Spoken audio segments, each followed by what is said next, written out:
দুর্নীতি না করে তাহলে সরকার যেই বরাদ্দ দেয় সেইটা দিয়েই কিন্তু এলাকার উন্নয়ন করা সম্ভব।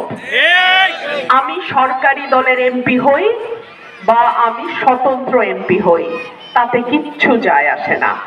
কারণ আইন অনুযায়ী একজন সরকারি দলের এমপিও যেই বরাদ্দ পাবে, আমি স্বতন্ত্র এমপিও সমান বরাদ্দ পাবো। কিন্তু আমি যদি দুর্নীতি করি, আমি যদি বরাদ্দের টাকা আমার ব্যাংকে নিয়ে ভরি, তাহলে তো আর এলাকার উন্নয়ন সম্ভব না।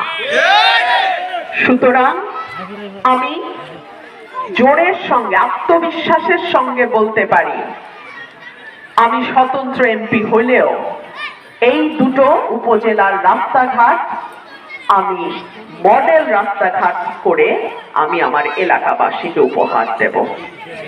আপনাদের একটা ছোট্ট অনুরোধ আছে আমার কাছে, আপনারা একটা খেলার মাঠ চান। আমি আজকে আপনাদেরকে কথা দিয়ে গেলাম, খেলার মাঠ আপনারা পাবেন, এবং এইটা দিয়ে আমি আমার কালীগঞ্জের কাজ শুরু করব। আমাদের সরকারি হাসপাতালগুলো, আমি যে ইউনিয়নেই যাই বা যে উপজেলাতেই যাই, আমি জিজ্ঞেস করি যে সরকারি স্বাস্থ্য সেবার যে কেন্দ্রগুলো, সেখানে কি ডাক্তার থাকে? থাকে না।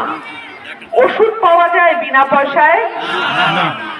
যন্ত্রপাতিগুলো ঠিক থাকে পরীক্ষা করার জন্য? একজন এমপি যদি এলাকায় চিকিৎসা নেয়, আপনাদের মনে হয় না যে চিকিৎসা ব্যবস্থা আরো অনেক ভালো হবে? আমাদের কপালের দোষ, বাংলাদেশের এমপিরা চিকিৎসা নেয় লন্ডনে, সিঙ্গাপুরে, ব্যাংককে, কিছু না হলে ইন্ডিয়াতে।